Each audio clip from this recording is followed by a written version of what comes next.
What's going on, everybody? Zachary Bach here, national real estate agent and solar broker. And I'm going to give you a 1 year recap of my time at Powur Solar.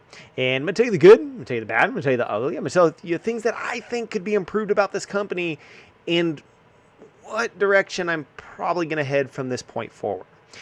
So, a little bit of a recap on how I even got into the solar game. I was a real estate agent. I still am an active real estate agent. I still have an active real estate team. I have a couple of listing appointments on over $1 million properties this week. All right, so still actively selling real estate. And it simply made sense for me as a real estate agent, because I've had so many of my clients ask me who I recommend for solar, to dive into it myself. Now, I chose to partner with Powur and a couple of other companies, but primarily Powur, mainly because they use a platform-based system. They basically run about 90% of my solar business for me when it comes to project management, product acquisition, design tools, websites, all of that kind of stuff. They run it for me. Now, I do pay Powur for the software suite, if you will. I pay them $175 a month for all of the tools that they provide. Very common in entrepreneurship. When you own a company, you got to pay for tools. So I pay them $175 a month. Now, in this time, I've had quite a bit of, I shouldn't say quite a bit compared to some of the big solar producers. I'm not selling that much, but I've done about 15, 20 deals in the last year, mainly just from referral, not really doing any active marketing, not really doing any, crazy cold calling, door knocking, anything like that. This is just stuff that's been kind of handed to me on a silver platter saying, hey, Zach, our neighbors needed solar. You took care of us when we bought our house. We need solar. Other real estate agents who want solar in their house, stuff like that. And so for me, that's been my lead generation strategy, and it's worked pretty well. Let's start with some of the good things that I love about Powur. Number one, I love just how they've compiled everything in one spot. It's a one-stop shop for everything that I need to sell solar in my primary area, which is Southern California. Now, of course, I can also sell nationally with them. They're open in about 21 states right now. And so it makes it very easy to run that. Right? Some of the other things that I love is they have a lot of proprietary stuff. They've got proprietary training. They have a proprietary proposal software. They have websites that they build out. A lot of really, really cool stuff that makes it very easy to just kind of plug and play, or to add it as a vertical to your existing business.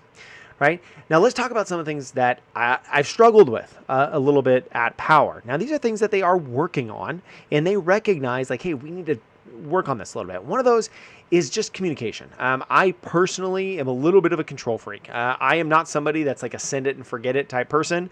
I want to be in the weeds.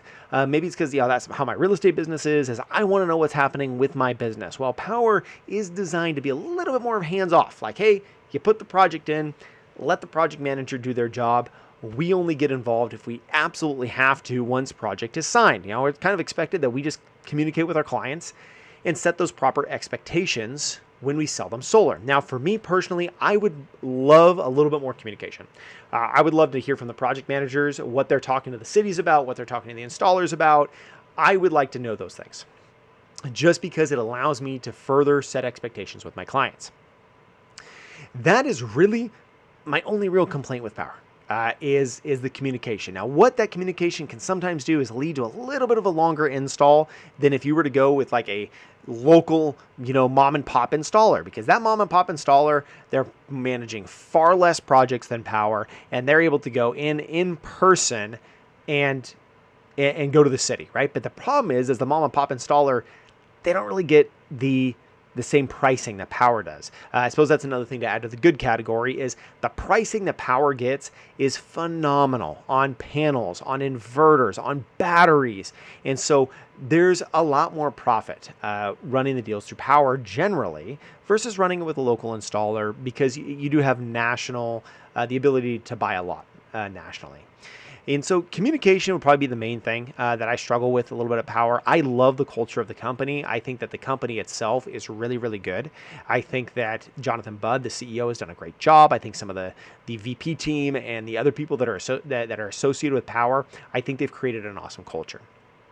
Things that I would change a little bit within Power is I would probably release a little bit of the project management. If I have proven, hey, I've got the ability to sell solar and manage a business, maybe give me the option to say, hey, do I want to have my own project manager or use one of Power's project managers?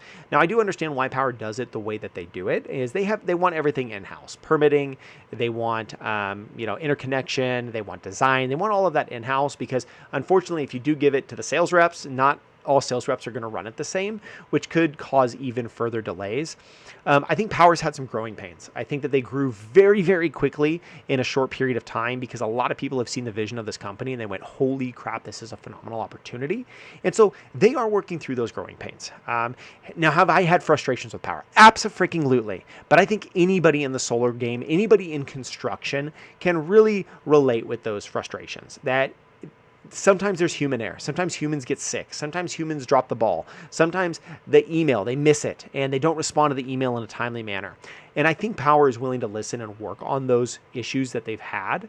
And I really do believe that they are going to work on them. A lot of companies, they'll hear you out. They'll say, yeah, we're going to fix it. We're going to fix it. We're going to fix it. But they never actually implement. I think Power takes it very seriously, the frustrations when we have them as the sales force. Because let's face it, Power's really, we're their customer.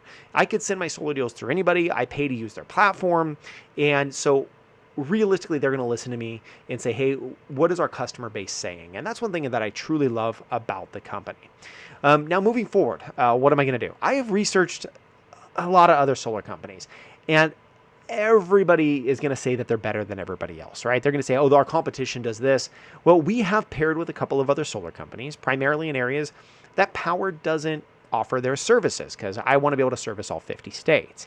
Now, am I married to Power? I'm not married to Power, right? I'm not by any means. If somebody came along and they were like, holy crap, we can do everything better, I might entertain the switch, or I might entertain adding them to my tool belt as another provider that I use. Do I see myself leaving Power? Well, not unless the company really changes drastically for the worse. I think that I can understand the growing pains, and I think that the company is on the right trajectory. Now, if you're looking at getting involved with Power, right? Maybe you've been involved before.